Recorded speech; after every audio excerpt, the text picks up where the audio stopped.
उसके बाद में अपन बात करते हैं कि ये लाभों का विभाजन कैसे करते हैं। नेक्स्ट अपन ले रहे हैं लाभों का विभाजन के लिए लाभ हानि नियोजन खाता। लाभ हानि नियोजन खाता। लाभ हानि नियोजन खाता, इंग्लिश में इसको बोलेंगे profit and loss appropriation account. Profit and loss appropriation account. Profit and loss appropriation account, लाभ हानि नियोजन खाता। ठीक है जी। तो सुनिएगा, लाभ हानि नियोजन खाता क्या होता है। साझेदार वर्ष की समाप्ति पर लाभों को बांटने के लिए, लाभों को आपस में विभाजित करने के लिए एक खाता बनाते हैं, उसे लाभ हानि नियोजन खाता कहते हैं। वर्ष की समाप्ति पर साझेदारों द्वारा लाभों का विभाजन करने के लिए जो खाता बनाया जाता है उसको हम क्या बोलते हैं, लाभ हानि नियोजन खाता कहते हैं। लाभ हानि नियोजन खाता के अंदर जो पूरे साल भर का शुद्ध लाभ हुआ है, नेट प्रॉफिट होता है, उसको क्रेडिट साइड में स्थानांतरित कर दिया जाता है। अगर लॉस होता है तो डेबिट में लिख दिया जाता है। उसके बाद में शुद्ध लाभ में आहरण पर ब्याज क्रेडिट साइड में लिखा जाता है, यानी शुद्ध लाभों में आहरण पर ब्याज जुड़ जाएगा। फिर डेबिट साइड में साझेदारों का पूंजी पर ब्याज, साझेदारों ने अगर कोई सैलरी देनी है, बोनस देना है, कमीशन देना है, उसको दिखाया जाएगा। अगर सामान्य संचय जनरल रिजर्व में ट्रांसफर करना है तो उसको दिखाया जाएगा।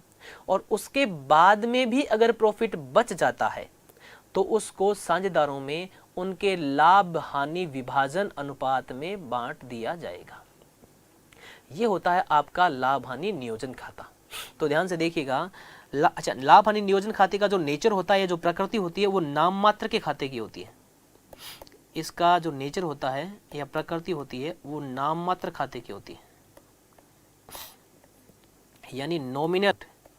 इसका क्या है, इसका नेचर होता है आपका नॉमिनल अकाउंट। बनाते कब हैं, वर्ष के अंत में बनाते हैं। अरे भाई कब बनाएंगे, वर्ष के अंत में बनाएंगे। ठीक है, वर्ष के अंत में इसको बनाया जाता है। क्यों बनाया जाता है, लाभ हानि का विभाजन करने के लिए। लाभों का विभाजन ही लिख देता हूं, लाभों का विभाजन करने के लिए अपन इसको बनाते हैं। और डेबिट और क्रेडिट साइड में आने वाली चीज़ों की मैंने बात कर ही दी। डेबिट और क्रेडिट साइड में क्या क्या कैसे कैसे आता है।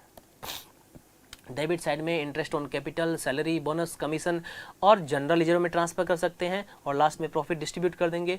और क्रेडिट साइड में नेट प्रॉफिट और इंटरेस्ट ऑन ड्रॉविंग आहरण पर ब्याज इसमें लिखा जाता है। ये महत्वपूर्ण इसकी बातें थी। अब अपन बात करते हैं इसके फॉर्मेट की। अच्छा, कुछ फॉर्मेट से पहले कुछ महत्वपूर्ण चीज़ें भी इसकी अपन देख लेते हैं कि लाभ हानि नियोजन खाता से रिलेटेड क्या क्या है। नंबर 1, सबसे पहले अगर किसी मद में आफ्टर चार्जिंग लिखा हो, आफ्टर चार्जिंग प्रॉफिट लिखा हो, यानी लाभों को घटाने के बाद, तो उस मद को अपन P&L एप्रोप्रिएशन में नहीं लिखेंगे। कोई भी मद या आइटम जिसमें आफ्टर चार्जिंग प्रॉफिट लिखा हुआ है तो उसको अपन P&L एप्रोप्रिएशन अकाउंट के अंदर, यानी लाभ हानि नियोजन खाते के अंदर शामिल नहीं करेंगे। यह ध्यान रखना है।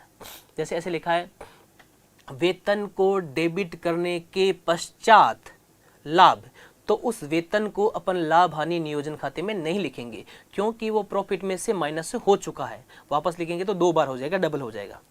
दूसरी, कुछ जो लाभों पर प्रभार होते हैं चीजें, लाभों पर प्रभार, उनको P&L एप्रोप्रिएशन अकाउंट के अंदर नहीं दिखाएंगे। लाभों पर प्रभार क्या क्या होता है, प्रभार का मतलब जिनको देना अनिवार्य है, देना ही पड़ेगा, चाहे प्रॉफिट हो या लॉस हो, आपको देना ही पड़ेगा। लाभों पर प्रभार वाले में एक तो आपका है मैनेजर का रेमुनरेशन। मैनेजर रेमुनरेशन, रेमुनरेशन का मतलब होता है पारिश्रमिक, मैनेजर रेमुनरेशन। दूसरा, आप आपकी फर्म अगर किसी बिल्डिंग में है और वो बिल्डिंग रेंट पर है तो वो उसका रेंट किराया। और तीसरी बात interest on loan, interest on loan, ऋण पर ब्याज, ऋण पर ब्याज, ये इंटरेस्ट ऑन लोन। ये जो तीन महत्वपूर्ण चीजें मैंने अभी आपको बताई है, इनको लाभ हानि नियोजन खाते के अंदर नहीं दिखाया जाता है। नंबर 1 मैनेजर रेमुनरेशन, प्रबंधकीय पारिश्रमिक। पारिश्रमिक का मतलब क्या होता है? पारिश्रमिक का मतलब वेतन ही नहीं होता है। पारिश्रमिक के अंदर मैनेजर को दिए जाने वाली सारी चीजें शामिल होती है। अगर हम उसको वेतन दे रहे हैं, अगर उसको हम कोई भत्ता दे रहे हैं, अगर हम उसको बोनस दे रहे हैं या अन्य कोई अलाउंस दे रहे हैं, वो सारा का सारा किस में इंक्लूड होता है? पारिश्रमिक या रेमुनरेशन में इंक्लूड होता है। ठीक है जी। तो मैनेजर को जो भी चीजें देंगे वो सारी के सारी आपकी मैनेजर रेमुनरेशन में आएगा। उसको अपन P&L अकाउंट में, प्रॉफिट एंड लॉस अकाउंट के अंदर शामिल करेंगे, प्रॉफिट एंड लॉस एप्रोप्रिएशन के अंदर शामिल नहीं करेंगे। ठीक है जी। दूसरी बात, अगर हमारा साझेदार का जो कारोबार है वो किसी किराए के भवन में चल रहा है, रेंट पर चल रहा है, तो उसका जो किराया होगा वो प्रॉफिट एंड लॉस अकाउंट में जाएगा, प्रॉफिट एंड लॉस एप्रोप्रिएशन में नहीं जाएगा। ठीक है।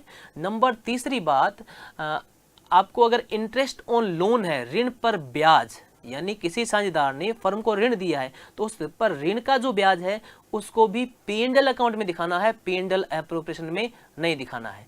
क्लियर? तो ये ध्यान रखना है। और कोई आइटम अगर आफ्टर चार्जिंग दे रखा है, जैसे सैलरी देने के बाद लाभ, तो सैलरी को फिर P&L एप्रोप्रिएशन अकाउंट में नहीं दिखाएंगे। क्लियर? ये अच्छे से आपको ध्यान रखना है। एक इसी में मर्ज कर देता हूं, एक और आपका आइटम है जो कमीशन देने के बाद के पूर्व है, हालांकि वो P&L एप्रोप्रिएशन में आएगा। ठीक है ना। कमीशन की अगर बात हो, अगर सीधा कमीशन है, पार्टनर का कमीशन है, तो कहां जाएगा? P&L एप्रोप्रिएशन में जाएगा। कमीशन जो P&L एप्रोप्रिएशन में जाएगा, P&L एप्रोप्रिएशन में जाने वाली आइटम है। एप्रोप्रिएशन लाभ हानि नियोजन खाते में जाने वाली आइटम है। लेकिन कमीशन किसका बात करें अपन? मैनेजर की बात नहीं करें, पार्टनर का। मैं इसे लिख देता हूं इसको, पार्टनर कमीशन, पार्टनर कमीशन। अगर पार्टनर का कमीशन, साझेदार का कमीशन है तो वो कहां जाएगा? P&L एप्रोप्रिएशन में जाएगा। लेकिन इससे संबंधित एक दो बातें क्या है वो ऐसे, अगर कमीशन के बारे में ऐसा करोगे, ऐसा कमीशन चार्ज करने के पूर्व प्रॉफिट, आप प्रॉफिट बिफोर चार्जिंग कमीशन, अगर ऐसा लिख रखा है, ऐसा कमीशन चार्ज करने से पूर्व, ये वर्ड दे रखा हूं, ऐसा कमीशन चार्ज करने से पूर्व, यानी आपको बिफोर चार्जिंग प्रॉफिट दे रखा हूं, तो कमीशन निकालने का जो फॉर्मूला होगा वो होगा आपका रेट अपॉन, रेट यानी दर अपॉन 100 इंटू प्रॉफिट, लाभ, इस तरह से निकलेगा आपका।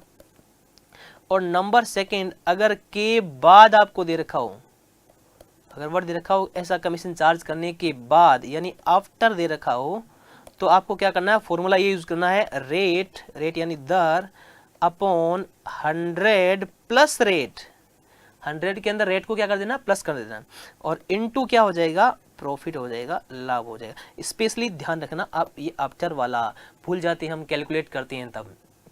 अगर आपको ऐसा कह देता है कि ऐसा कमीशन चार्ज करने के बाद के लाभों का फलां साझेदार को कमीशन मिलेगा, तो आप क्या फॉर्मूला लगाओगे? दर अपॉन 100 प्लस दर, rate upon 100 plus rate into profit करोगे। और के पूर्व दे रखा है, बिफोर चार्जिंग दे रखा है आपको प्रॉफिट, तो लिखोगे दर अपॉन 100 इंटू लाभ। ये महत्वपूर्ण बातें हैं आपके लाभ हानि नियोजन खाते से संबंधित। ठीक है जी, ये सारी की सारी इंपॉर्टेंट चीजें थी। अब अपन बात करते हैं कि लाभ हानि जो नियोजन खाता है उसका फॉर्मेट कैसा होता है, उसका प्रारूप कैसा होता है। तो अपन इसका फॉर्मेट पढ़ लेते हैं। Profit and loss appropriation account, ऊपर लिखा जाएगा profit and loss appropriation account, appropriation account.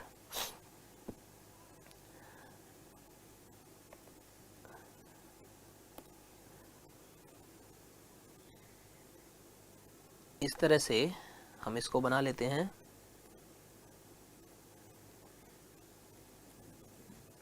ठीक है। Profit and loss appropriation account का अपन पढ़ रहे हैं फॉर्मेट।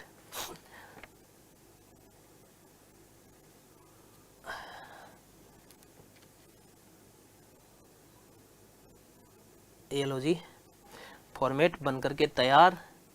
इसमें सबसे पहले ये तो इसकी डेबिट साइड,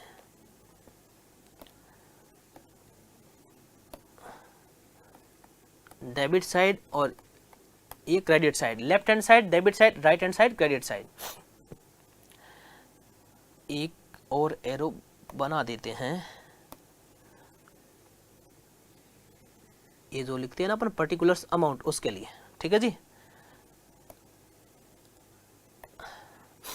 इसमें तो लिखा जाता है पर्टिकुलर्स फिर अमाउंट, पर्टिकुलर्स अमाउंट, पर्टिकुलर्स और अमाउंट। फिर क्या करना है, इधर लिखना है बाय नेट प्रॉफिट। अगर आपके पास नेट प्रॉफिट है तो सबसे पहले क्रेडिट साइड में लिख देना है, और नेट लॉस हो तो किस साइड में लिखेंगे, डेबिट साइड में नेट लॉस। लेकिन एक क्वेश्चन में एक ही होगा, या तो नेट प्रॉफिट होगा या नेट लॉस होगा। पहले मैं लिख देता हूँ फिर समझा देते हैं। फिर होगा by interest, by interest, interest आ रहा है कि नहीं आ रहा है, बाय इंटरेस्ट, इंटरेस्ट आना चाहिए, इंटरेस्ट ऑन ड्रॉविंग, ठीक है जी, इंटरेस्ट ऑन ड्रॉविंग।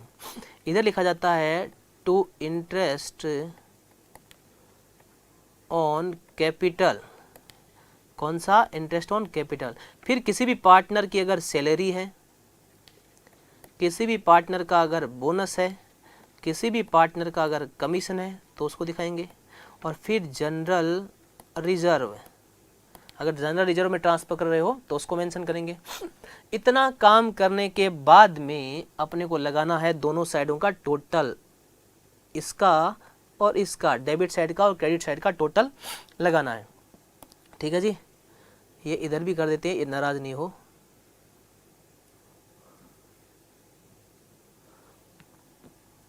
इनका लगाएंगे टोटल। टोटल जब लगाएंगे तो अगर क्रेडिट साइड का टोटल ज़्यादा है, कौन से साइड का, क्रेडिट साइड का टोटल ज़्यादा है, तो आपका प्रॉफिट बचेगा। उस प्रॉफिट को हम प्रॉफिट शेयरिंग रेशियो में डिस्ट्रीब्यूट कर देंगे। अगर आपका टोटल क्रेडिट का ज़्यादा है तो क्या होगा, प्रॉफिट होगा, उसको लिखेंगे to partner capital, to partner capital account, या करंट अकाउंट भी लिखा जा सकता है अगर चालू खाते रखे जाते हैं तो। पार्टनर कैपिटल, और जितने भी पार्टनर है उनमें बांट देंगे प्रॉफिट शेयरिंग रेशियो में। अगर टोटल आपका डेबिट का ज़्यादा है, ये तो क्या होगा, प्रॉफिट, क्या कहलाएगा, प्रॉफिट कहलाएगा। अगर आपका डेबिट का टोटल ज़्यादा है तो लिखेंगे क्रेडिट साइड में बाय पार्टनर कैपिटल, ब्रैकेट में क्या लिखेंगे, लॉस, इस तरह से लिखेंगे। तो ये आपका profit and loss appropriation account का हमारा फॉर्मेट हो गया। अब इसको ध्यान से समझना। P&L एप्रोप्रिएशन अकाउंट लाभों को विभाजित करने के लिए बनाते हैं। इसके डेबिट साइड में सबसे पहले लिखा जाता है नेट लॉस अगर है तो, और क्रेडिट साइड में लिखा जाता है नेट प्रॉफिट। एक क्वेश्चन में एक ही चीज होती है, या तो नेट प्रॉफिट होता है या नेट लॉस होता है। फिर क्रेडिट साइड में एक ही आइटम आता है आपका इंटरेस्ट ऑन ड्रॉविंग, आहरण पर ब्याज, जो साझेदारों से लिया जाता है और फर्म के लिए क्या है, ये फायदा है, प्रॉफिट है। डेबिट में फिर आता है आपका interest on capital, salary, bonus, commission, और जनरल रिजर्व में अगर आप बिजनेस की इकोनॉमिक कंडीशन मजबूत करना चाहते हो तो जनरल रिजर्व में भी ट्रांसफर कर सकते हो। ये इतना काम करने के बाद में अपन क्रेडिट साइड और डेबिट साइड का टोटल लगा दें। अगर क्रेडिट का टोटल ज़्यादा है तो होगा प्रॉफिट, और डेबिट का टोटल ज़्यादा है तो होगा लॉस। प्रॉफिट ऑन पे लिखना जाएगा डेबिट में टू पार्टनर कैपिटल, ब्रैकेट में प्रॉफिट, और पार्टनर में उनके लाभ विभाजन अनुपात में बांट दिया जाएगा। और लॉस होता है तो लॉस हो जाएगा, उनके लाभ विभाजन अनुपात में क्रेडिट में डिस्ट्रीब्यूट किया जाएगा। ये आपका फॉर्मेट है प्रॉफिट एंड लॉस एप्रोप्रिएशन का। इस तरह से profit and loss appropriation account आपका बनाया जाता है। अब अपन बात करते हैं profit and loss appropriation account हमने अच्छे से क्लियर कर लिया। Profit and loss appropriation account में कुछ चीज़ें आती है, जैसे एक तो आपका प्रॉफिट एंड लॉस एप्रोप्रिएशन में है इंटरेस्ट ऑन कैपिटल, ये इंटरेस्ट ऑन कैपिटल, और दूसरा क्या है आपके पास इंटरेस्ट ऑन ड्रॉविंग। इन दोनों की बात करेंगे कि ये कैलकुलेट कैसे किए जाते हैं, इसको किस तरह से गणना इनकी की जाती है। तो सबसे पहले अपन हेडिंग लेते हैं इंटरेस्ट ऑन कैपिटल, पूंजी पर ब्याज की। तो रेडी हो जाइए, इंटरेस्ट ऑन कैपिटल को समझने के लिए, इंटरेस्ट ऑन कैपिटल, पूंजी पर ब्याज, पूंजी पर ब्याज, इंटरेस्ट ऑन कैपिटल,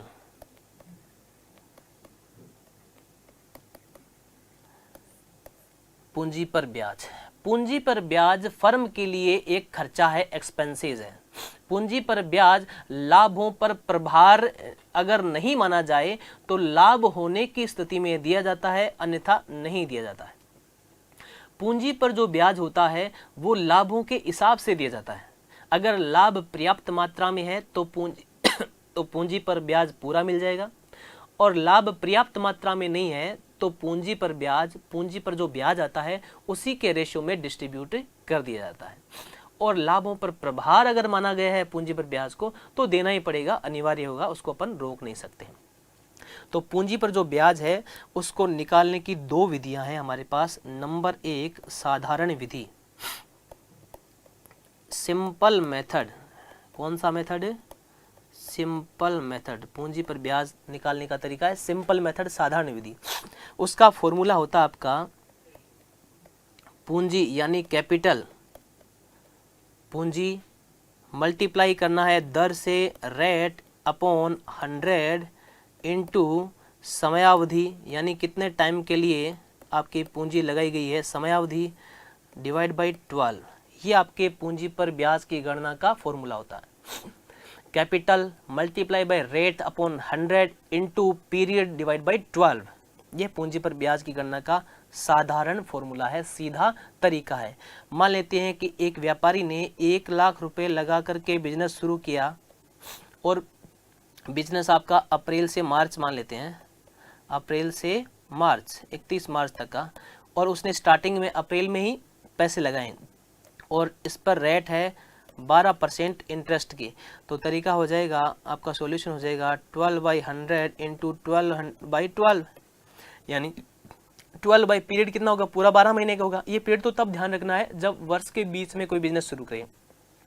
यहाँ पे मान लो कि आपका जून या जुलाई में बिजनेस शुरू करते और खाते बंद करते 31 दिसंबर को, तब आपको यहाँ पे लिखना था। अगर जुलाई में बिजनेस शुरू करते तो यहाँ पे पीरियड की जगह क्या आ जाता, 6 आ जाते, 6 महीने हो जाते।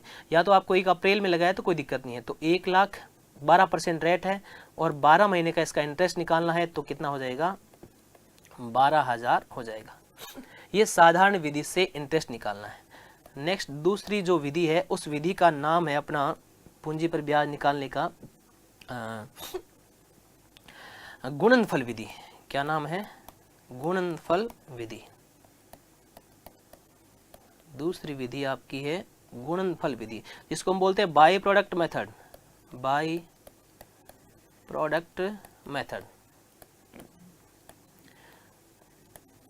बाई प्रोडक्ट मेथड में पूंजी पर ब्याज निकालने का तरीका इस तरह से होगा।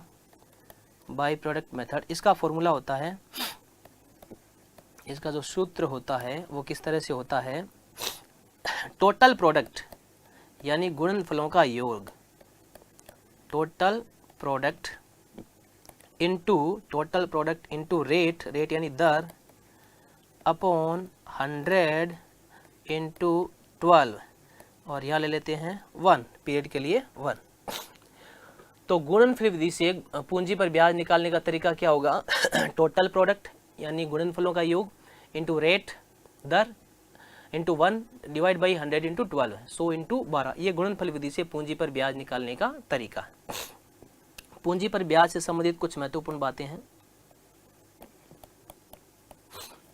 नंबर 1 महत्वपूर्ण जो बात है पूंजी पर ब्याज निकालने से संबंधित, अगर आपको सूचना नहीं दे रखी है, कोई इन्फॉर्मेशन नहीं है, पूंजी पर ब्याज की सूचना नहीं है, तो ब्याज भी नहीं देंगे, ब्याज भी नहीं देंगे। अगर आपको सूचना नहीं दे रखी है तो ब्याज भी नहीं देंगे। अगर आपके पास लाभ हो रहा है तो ही ब्याज मिलेगा, लाभ हो रहा है तो ही ब्याज मिलेगा। तीसरी महत्वपूर्ण बात है, पर्याप्त लाभ नहीं है, अगर लाभ पर्याप्त नहीं है, प्रॉफिट आपके पास पर्याप्त मात्रा में नहीं है, तो जितना पूंजी पर ब्याज बनता है उसका रेशियो में देंगे, उसका रेशियो निकालेंगे, उस रेशियो में देंगे। और चौथी महत्वपूर्ण बात है, अगर पूंजी पर ब्याज लाभों पर प्रभार माना गया है, क्या माना गया है, लाभों पर प्रभार, चार्ज ऑन प्रॉफिट माना गया है, तो देना ही पड़ेगा, अनिवार्य है, कंपलसरी है, देना ही पड़ेगा। तो ध्यान से देखिएगा, पूंजी पर ब्याज से संबंधित दो 3-4 महत्वपूर्ण जो बातें मैंने बताई है। सबसे फर्स्ट बात, पूंजी पर ब्याज के संबंध में कोई सूचना नहीं हो, नो इन्फॉर्मेशन इज गिवन। जब आपको कोई इन्फॉर्मेशन नहीं दे रखी हो तो पूंजी पर ब्याज नहीं देंगे, ठीक है। जब पूंजी पर ब्याज के बारे में कोई सूचना हो तो पूंजी पर ब्याज दे देंगे। लाभ जब पर्याप्त हो तो ही पूंजी पर ब्याज, इंटरेस्ट ऑन कैपिटल देंगे। जब आपके पास पर्याप्त मात्रा में प्रॉफिट है तो इंटरेस्ट ऑन कैपिटल दे देंगे। अगर लाभ पर्याप्त नहीं है तो पूंजी पर ब्याज निकालेंगे, भाई कितना बनता है उसका रेशियो निकालेंगे और उस रेशियो में पूंजी पर ब्याज को दे दिया जाएगा। पूंजी पर ब्याज का संचय नहीं किया जाएगा, अगर लाभ होगा तो पूंजी पर ब्याज देंगे, नहीं तो नहीं देंगे, ठीक है। और अगर पूंजी पर ब्याज को लाभों पर प्रभार माना गया है, क्वेश्चन अगर इस तरह से क्लियर लिख दे कि पूंजी पर ब्याज को लाभों पर प्रभार मानना है, तो आपको चाहे लाभ हो या हानि हो पूंजी पर ब्याज देना ही पड़ेगा, ठीक है। ये पूंजी पर ब्याज से संबंधित आपकी महत्वपूर्ण बातें थी। आई होप आपको अच्छे से समझ में आ गई होगी, ठीक है जी। अब बात करते हैं आहरण पर ब्याज की। आहरण पर ब्याज, आहरण पर ब्याज, आहरण पर ब्याज, इंटरेस्ट ऑन ड्रॉविंग्स, आहरण पर ब्याज। आहरण पर ब्याज की बात करते हैं। आहरण पर ब्याज व्यापार के लिए इनकम है। आहरण पर ब्याज व्यापार के लिए क्या है, इनकम है, और साझेदार के लिए क्या है, खर्चा है। आहरण पर ब्याज साझेदारों से हर कीमत पर लिया जाता है, चाहे कैसी भी स्थिति हो आहरण पर ब्याज लिया जाएगा। साझेदारी संलेख नहीं बना रखा तो नहीं लेंगे, बाकी आहरण पर ब्याज लिया जाता है। आहरण पर ब्याज निकालने की विधियों की अपन बात कर लेते हैं कि आहरण पर ब्याज निकालने की कितनी कितनी विधियां हैं, लिख लेते हैं अपन इसको। सबसे पहला सिस्टम है, जब आपको तिथि व राशि असमान हो, तिथि और राशि अगर समान नहीं हो, अलग अलग दे रखी हो, तो क्या सिस्टम होगा। दूसरा, तिथि व राशि समान हो, तिथि और राशि असमान हो और तिथि और राशि समान हो, दो स्थितियों में अपन इसको बांट देते हैं। सबसे पहला, तिथि व राशि असमान हो और तिथि व राशि, तिथि यानी डेट और अमाउंट, डेट और अमाउंट क्या हो, अनइवन हो, और ये आपकी समान हो, डेट और अमाउंट इक्वल हो, आपकी समान हो, ठीक है। यहाँ पे तो है असमान और यहाँ पे है समान। जब हम बात करते हैं कि तिथि और राशि दोनों आपकी असमान हो, तो इसके अंदर आपकी पहली जो मेथड है वो है सरल विधि, सिंपल मेथड, सरल विधि। तिथि और राशि आपकी असमान हो तो पहली मेथड का नाम है सरल विधि। दूसरी इसमें भी वही है, गुणनफल विधि, गुणनफल विधि, बाई प्रोडक्ट मेथड, ठीक है। आपने जितना आहरण किया है सरल विधि और गुणनफल विधि से उस पर ब्याज निकाला जाता है। तो इस तरह से ये जो कैलकुलेशन करते हैं वो तो पूंजी पर ब्याज जैसे निकाला वैसे के वैसे ही है, पूंजी पर ब्याज की तरह, दोनों ही मेथड में। जब राशि और तिथि दोनों अलग अलग हो तो पूंजी पर ब्याज जिस तरह से अपन कैलकुलेट किया, अभी ने सीखा है, उसी की तरह आपका आहरण पर ब्याज निकलेगा। दूसरा अपन बात करते हैं, जब तिथि और राशि दोनों क्या हो, आपकी समान हो, इसके अंदर क्या करना है, दो तरह से आपका सिस्टम होता है। ए, आहरण कैसे किया गया है, मासिक आधार पर, आहरण कैसे हो, मासिक आधार पर हो, और दूसरा आपका होता है त्रैमासिक आधार पर। बी क्या है? त्रैमासिक आधार पर, त्रैमासिक आधार पर। तिथि और राशि दोनों आपके पास समान हो, यानी एक व्यक्ति, एक साझेदार प्रत्येक महीने की 1 तारीख को आहरण करता है। जनवरी में भी करेगा 1 को, फरवरी में भी 1 को करेगा, मार्च में भी करेगा और लास्ट तक करता है। और उसकी राशि भी एक जैसी है, यानी जैसे 1000 रुपये ले रहा है एक पार्टनर, 1 जनवरी को, 1 फरवरी को, 1 मार्च को, इस तरह से कंटिन्यू 1-1 हज़ार रुपये विड्रॉ करा है। तो वो मतलब क्या हुआ? डेट भी इसके अंदर क्या होगी? एक भी होगी और अमाउंट भी एक जैसी होगी। तो इसमें 2 तरीके हैं। पहला, आहरण मासिक आधार पे किया गया है या त्रैमासिक आधार पे किया गया है। मासिक आधार का मतलब हर महीने, त्रैमासिक का मतलब हर 3 महीने के बाद में अगर आहरण किया जाता है। तो सबसे पहले बात करते हैं, अच्छा इन दोनों के लिए फॉर्मूला दोनों में सेम है। मासिक आधार हो चाहे आपका त्रैमासिक आधार हो, दोनों के लिए जो फॉर्मूला है दोनों के लिए सेम है। तो अपन इन दोनों के लिए ही क्या करते हैं? फॉर्मूले की बात कर लेते हैं, सूत्र की बात कर लेते हैं। दोनों का फॉर्मूला क्या रहेगा? लिख देता हूं मैं, टोटल ड्रॉविंग्स यानी कुल आहरण। टोटल ड्रॉविंग का मतलब क्या होगा? कुल आहरण इनटू रेट यानी दर, into average period. Average period का मतलब क्या होता है? औसत अवधि, डिवाइड बाय 100 इंटू 12। ये आपका इसका फॉर्मूला हो गया। किस विधि से? चाहे मासिक आधार पे हो या त्रैमासिक आधार पे हो, ये दोनों के लिए एक सेम फॉर्मूला है। टोटल ड्रॉविंग कुल आहरण, मल्टीप्लाई बाय रेट यानी दर, मल्टीप्लाई बाय एवरेज पीरियड औसत अवधि, डिवाइड बाई 100 इंटू 12, 100 इंटू 12। ठीक है जी। अब इसके अंदर टोटल ड्रॉविंग का मतलब क्या है? टोटल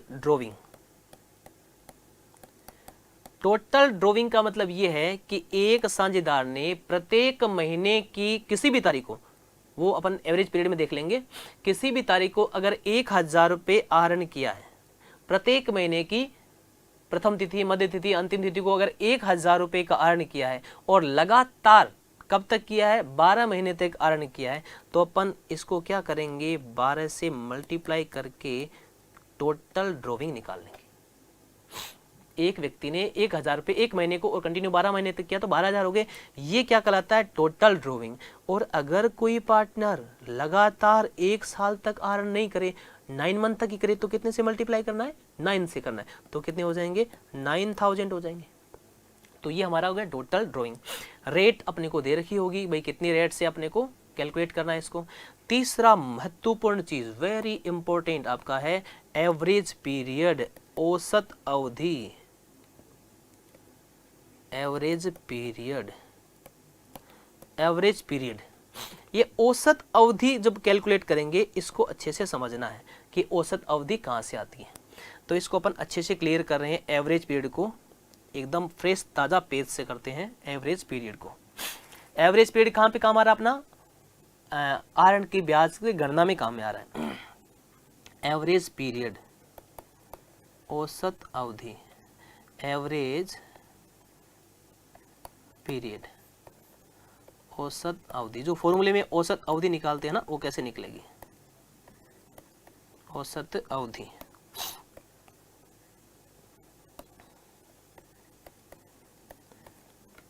औसत अवधि या एवरेज पीरियड। एवरेज पीरियड की अपन बात कर रहे हैं, तो एक व्यक्ति कब कब आहरण कर सकता है? इसमें सिस्टम आपका इस तरह से है, प्रत्येक माह की प्रथम तिथि, प्रत्येक माह की प्रथम तिथि को,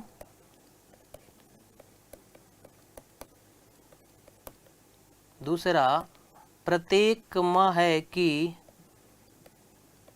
मध्य तिथि को, और तीसरा प्रत्येक माह की अंतिम तिथि को,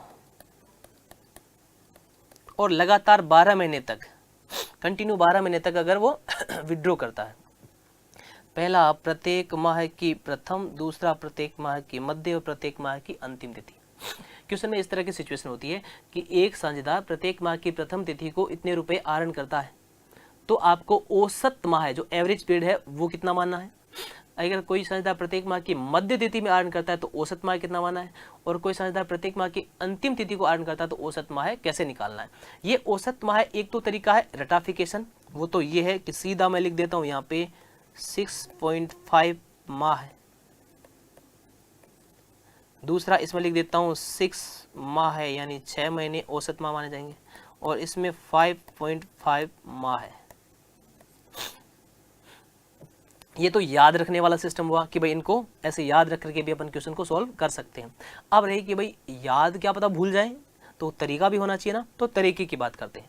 अगर कोई साझेदार 12 महीने तक लगातार आहरण करता है, कंटिन्यू कितने महीने तक, 12 महीने तक, तो आप सबसे पहले इसके लिए ट्रिक क्या रहेगा, 12 महीने तक आहरण करता है, ठीक है, तो इसका मध्य तिथि को अगर आहरण कर रहा है, इसको अपन बीच में टर्निंग पॉइंट ले रहे हैं। अगर कोई साझेदार प्रत्येक माह की प्रत्येक माह के मध्य में एक निश्चित राशि आहरण कर रहा है, तो 12 महीने तक करेगा। एवरेज निकालने के लिए डिवाइड किससे कर देते हैं, 2 से, तो 12 को 2 से डिवाइड करेंगे तो कितना आ जाएगा, औसत माह 6 माह। ये इस तरह से आता है, समझ में आया, ठीक है।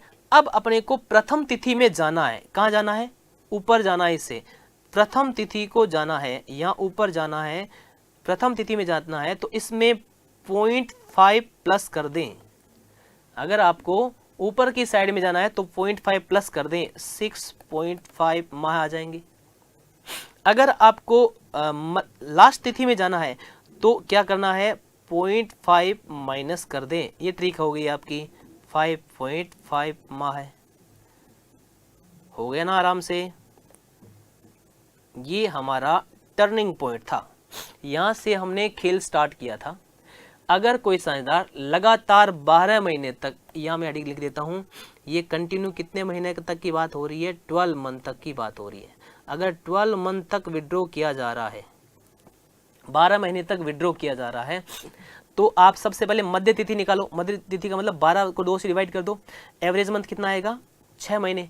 अब उसमें क्या करो, 0.5 प्लस कर दो तो प्रथम तिथि आ जाएगी, प्रथम तिथि का एवरेज पीरियड आ जाएगा, और 0.5 माइनस कर दो तो अंतिम तिथि का एवरेज पीरियड आ जाएगा। इसमें आपको याद करने की जरूरत नहीं पड़ेगी, इस ट्रिक से आप आराम से इसको कर सकते हो। ये ट्रिक कब काम आती है जी, ये 12 मंथ का तो अपन याद भी कर लेंगे, 6.5, 6 और 5.5।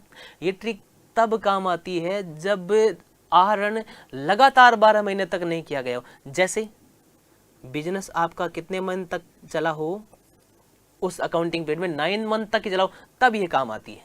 जैसे आपका अकाउंटिंग पीरियड है जनवरी से दिसंबर, अकाउंटिंग पीरियड कितना है, जनवरी से दिसंबर, और आपने बिजनेस स्टार्ट किया अप्रैल से। अकाउंटिंग पीरियड तो क्या मानोगे आप, जनवरी से दिसंबर।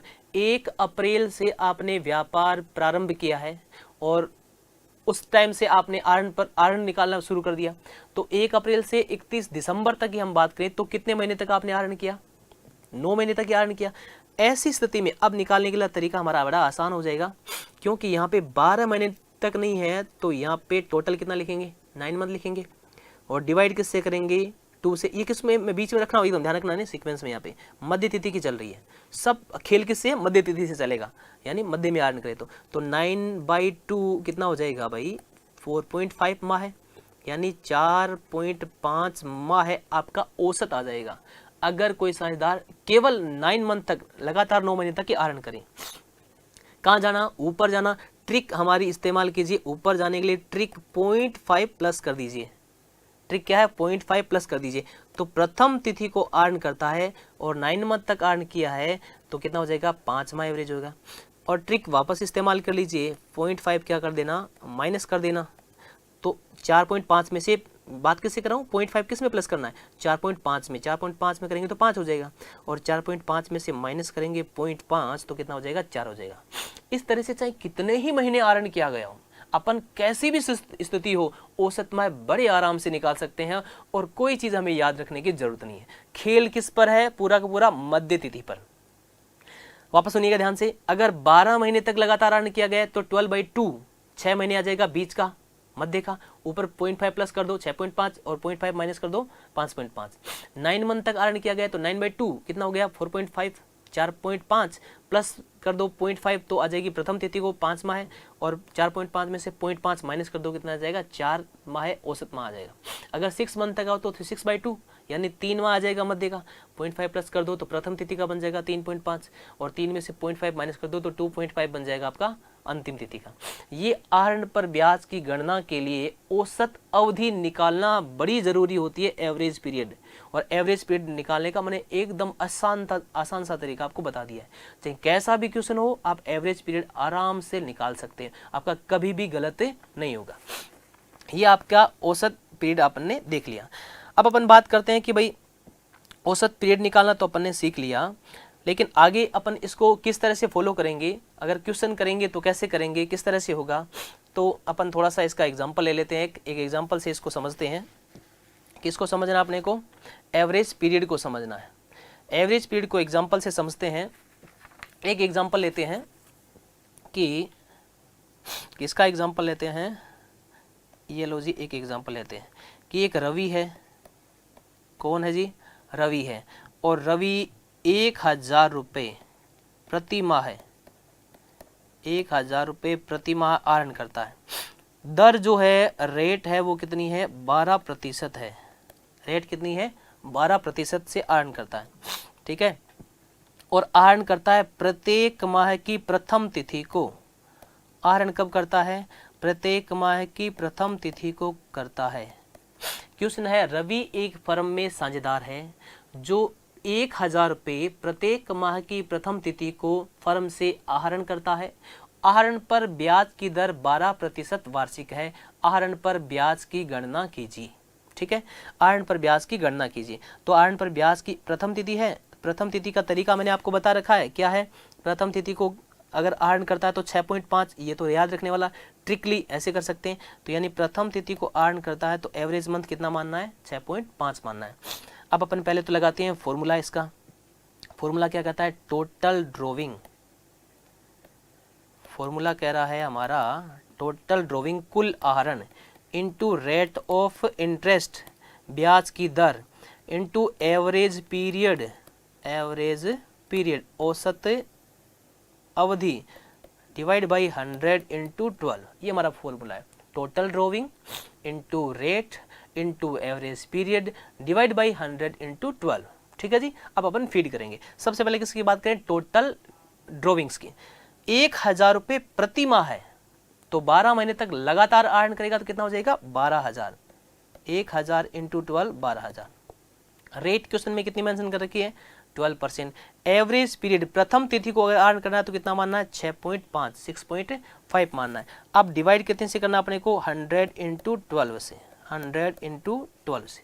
अब इसको कैलकुलेशन अपन कर लेंगे। जब इसको कैलकुलेशन करके अपन सोल्व करेंगे तो इसका आंसर आ जाएगा अपना 780 रुपये, ठीक है। ये अर्न पर ब्याज की गणना हो जाएगी, ठीक है। अगर प्रथम तिथि के बाद में अगर आपको दे रखा हो मध्य तिथि, यहाँ प्रथम तिथि की जगह आपको दे दे मध्य तिथि कि रवि मध्य तिथि को आहरण करता है। प्रत्येक माह की कौन सी तिथि को आहरण करता है? मध्य तिथि को आहरण करता है। तो औसत माह कितना मानना है? 6 माह मानना है। तो चेंज कहाँ पे आएगा? केवल यहाँ आएगा, चेंज यहाँ पे आएगा। 12,000 सेम टू सेम रहेगा, कुल आहरण सेम टू सेम रहेगा, रेट 12% सेम रहेगी। यहाँ जो 6.5 हमने लिखा है, औसत माह 6.5 लिखा है, इसकी जगह कितना हो जाएगा? 6 महीने हो जाएगा, बाकी सेम रहेगा, ठीक है जी। तीसरी अपन बात करें, अगर रवि प्रत्येक माह की कौन सी तिथि को आहरण करता? अंतिम तिथि को आहरण करता, तो औसत माह 5.5 रहता। औसत माह कितना रहता? 5.5 रहता। तो चेंजेस कहाँ आता? केवल औसत माह के अंदर चेंजेस आता। तो इस तरह से अपन आहरण पर ब्याज आसानी से निकाल सकते हैं। ये हम बात कर रहे हैं आहरण पर ब्याज के मासिक आधार की। अगर कोई साझेदार मासिक आधार पर आहरण करता है तो आहरण पर ब्याज की गणना में औसत अवधि महत्वपूर्ण स्थान रखती है। और औसत अवधि निकालने का तरीका प्रथम तिथि, मध्य तिथि और अंतिम तिथि है। उसको आप ट्रिकली कर सकते हैं, या जो मैंने आपको बताया 6.5, 6 या 5.5 ऐसे भी लर्न कर सकते हैं। आपको जैसे अच्छा लगे वैसा कर सकते हो। तो ये आहरण पर ब्याज का अपन ने अच्छे से कर लिया है, ठीक है, मासिक आधार पर। एक छोटा सा फॉर्मूला और फीड कर लेते हैं इसमें। अगर अपने को त्रैमासिक आधार पर पूछा जाए, किसकी बात करते हैं? अगर आपने को पूछा जाए त्रैमासिक आधार पर, त्रैमासिक आधार पर अगर त्रैमासिक की हम बात करें तो त्रैमासिक के अंदर क्या होगा, आपको प्रथम तिथि औसत अवधि, यही सिस्टम होगा।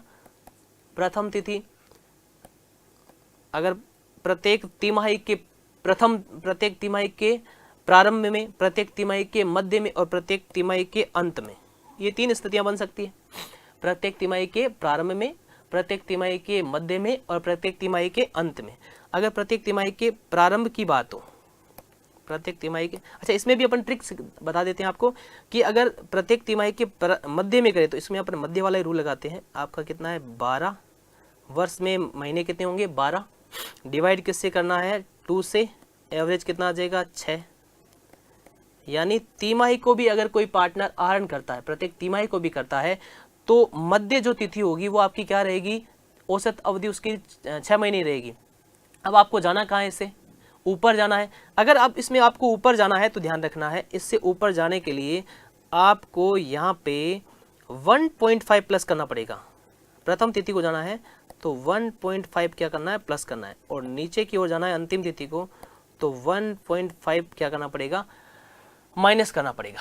1.5 प्लस और 1.5 क्या करना पड़ेगा, माइनस। तो देखिए जी ध्यान से, अगर आपने मध्य तिथि प्रत्येक तिमाही के मध्य में, कोई साझेदार प्रत्येक तिमाही के मध्य में अर्न करता है तो कितना रहेगा औसत माह है, एवरेज पीरियड कितना रहेगा 6 महीने। ऊपर जाना है तो 7.5 क्या प्लस किया है, 1.5 प्लस कर दिया तो 7.5 माह आ जाएगा, 7.5। और नीचे जाना है तो 6 में से 1.5 माइनस कर दो, कितना रहेगा 4.5, कितना अंतिम तिथि का आ जाएगा। बात समझ में आ गई। यानी अपने को किसको पकड़ना है, मध्य तिथि को। मध्य 12/2 12/2 यानी 6 माह। अब मासिक आधार पे आहरण है तो 0.5 6 में प्लस कर दो, 6.5 प्रथम तिथि आ जाएगी। और अगर आपका लास्ट में आपको जाना है तो 0.5 माइनस कर दो तो 5.5 आ जाएगा। किसके आधार पे, मासिक आधार पर, ठीक है। और यही चीज अगर त्रैमासिक आधार पर हो तो आपको जो मध्य तिथि का औसत माह आता है 6, उसमें 1.5 प्लस करना है तो प्रथम तिथि का आ जाएगा, और 1.5 माइनस करना है 6 में से तो 4.5 अंतिम तिथि का आ जाएगा। फिर अपन आहरण पर ब्याज की गणना कर लेंगे। ये हमारे आहरण पर ब्याज की गणना का पूरा कंप्लीट, अच्छे से हमारा टॉपिक कंप्लीट हो गया है। तो यानी लाभ हानि नियोजन खाता, profit and loss appropriation account जब अपन बनाते हैं तो profit and loss appropriation account के अंदर 2 चीजें महत्वपूर्ण आती है ना, जो एक तो इंटरेस्ट ऑन ड्रॉइंग और इंटरेस्ट ऑन कैपिटल। उनको किस तरह से कैलकुलेट किया जाता है वो हमने अच्छे से क्लियर कर लिया है, देख लिया है।